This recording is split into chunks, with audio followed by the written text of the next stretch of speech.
उत्तराखंड अधीनस्थ सेवा चयन आयोग पेपर लीक मामले की कड़ियां जोड़ते हुए एसटीएफ ने उत्तरकाशी के जिला पंचायत सदस्य को भी अरेस्ट कर दिया है। एसटीएफ पेपर लीक मामले में अभी तक 18 आरोपियों को अरेस्ट कर चुकी है। उत्तरकाशी का जिला पंचायत सदस्य लगातार एसटीएफ की रडा पर था। आरोपी हाकम सिंह रावत पहले विदेश फरार हो गया और अब हिमाचल भागने की फिराक में था। एसटीएफ ने हाकम सिंह को हिमाचल बॉर्डर पर देर रात अरेस्ट कर दिया।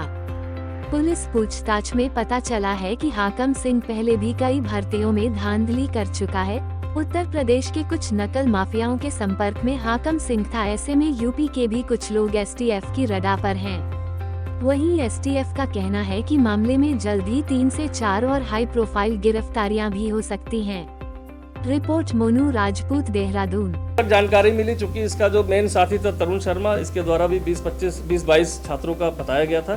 साथ ही साथ इसके द्वारा भी करीब काफ़ी सारे छात्रों को 2 गाड़ियों में ले जाया गया, तो भी मान के चलते हैं कि उसकी भी फिगर जोड़ ली जाए।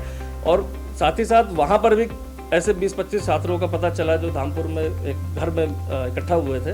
तो ऐसे अगर फिगर ली जाए तो 30-35-40 लोग का करीब हमें नाम इसमें अभी तक क्लियर हो पाया। देखिए, इस पूरी परीक्षा में काफ़ी सारे इसमें ऐसे लोग भी हैं जो पंचायत से जुड़े हुए हैं, चाहे प्रधान है वो, उनके और उनके परिजन भी क्वालिफाई हुए हैं। जो हमने लिस्ट से बहुत सारे काम किए उसमें हमने ऐसा पाया कि बहुत सारे इसमें जनप्रतिनिधि हैं जिनके परिवार के खुद स्वयं से हुए हों या उनके परिवार के बहुत निकट लोग हुए हैं। तो ये भी एक संदेह का विषय है जिसको भी हम अपने इस इन्वेस्टिगेशन में शामिल कर रहे हैं। आगे इसमें देखते हैं कि किसकी कितनी संलिप्तता मिलेगी तो उस पर कार्रवाई की जाएगी।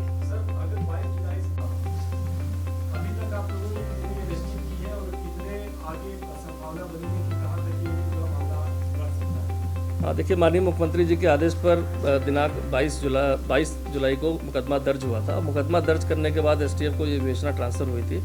उसके बाद से ही लगातार हमारी टीमें इसमें वर्क कर रही थी। बहुत सारे छात्रों से बयान लिए गए, बहुत सारे गवाहों को हमने इसमें सर्च किया और उनको बुलाया गया। उसके आधार पर लगातार जो है इसमें अब ये 18वीं गिरफ्तारी है। 17 गिरफ्तारी पूर्व में हो चुकी थी कल तक। और जिनको भी पकड़ा गया उनके हमने कनेक्शंस जोड़े, उन छात्रों के कनेक्शंस जोड़े, चाहे वो पैसे का लेन देन हो और चाहे वो किसी ट्रांजैक्शन में आए हों, वो सभी को हम एक एक करके वेरीफाई कर रहे थे और उसके आधार पर सारी गिरफ्तारियाँ हो रही थी।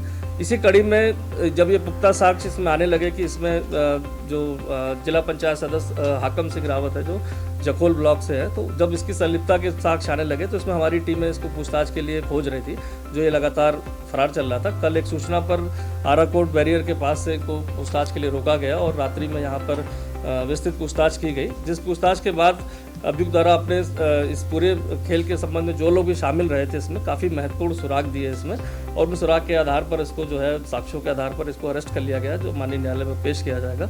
साथ ही साथ जो जानकारी मिली है उसमें जैसे कल जो टीचर की गिरफ्तारी हुई थी उसके आधार पर भी हमें काफ़ी साक्ष्य मिले थे कि रायपुर के एक मकान में भी जो उनका खुद का आवास था, वहाँ पर 20 से 22 छात्रों को करीब बैठाकर परीक्षा से पहले जो है प्रश्न पत्र लीक किया गया था।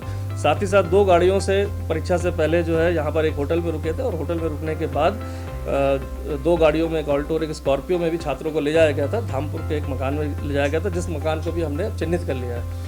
वो मकान भी यूपी में एक निवासी है, उनका है। उस संबंध में भी टीम भेजी गई पूछताछ के लिए। साथ ही साथ वहाँ पर भी करीब 25 से 30 छात्रों का होना भी पुष्टि हो पाई है कि वहाँ पर थे मौजूद, और जिनको अलग अलग कमरों में जो है प्रश्न पत्र के संबंध में समझाया गया और विभिन्न स्थानों पर फिर एग्ज़ाम के पहले उनके सेंटर तक छोड़ने की प्रक्रिया चली। तो इस तरह से एक चेन जो डेवलप हो रही थी अभी तक पूछताछ में, उसमें इस लाइन से हम आगे बढ़े और यहाँ तक पहुँचे। लेकिन इसका जो सोर्स है पेपर का, जो इसके द्वारा 2 लोग के अभी ऐसे नाम बताए गए हैं जो भी विवेचना का पार्ट है, जिनके द्वारा पेपर को हाई लेवल से कहीं से, चाहे वो आपका प्रिंटिंग प्रेस कह सकते हैं या अन्य कोई है जिसके माध्यम से अरेंज किया जाता है, जो हमारे विवेचना का भी पार्ट है और जो आगे हमारी विवेचना में स्पष्ट हो पाएगा। साथ ही साथ इसके द्वारा जो पैसे लिए जाते थे उसमें काफ़ी सारा शेयर जो है छात्रों से जो परीक्षा से पहले एडवांस में लिया था, बाकी परीक्षा के क्वालिफाई करने के बाद उसका पेमेंट होता था, जो 12 से 15 लाख के करीब तय था। लेकिन अभी बहुत सारे पेमेंट नहीं आए थे, क्योंकि परीक्षा में जब धांधली की शिकायत होने लगी तो बहुत सारे छात्रों के पेमेंट नहीं आए। तो इसमें इस कारण से विभिन्न स्तरों पर जो भी जानकारी मिली वो ये पता चला है। बताना चाह रहे हैं, धन्यवाद। कांग्रेस के दबाव में कर रहे हैं पुलिस काम? हाँ, कर ही रही है। किसके दबाव में? हाँ, ये कांग्रेस के दबाव में किया जा रहा सारा काम। तो नहीं तो चलो यार, कुछ नहीं कर रहे हैं। अरे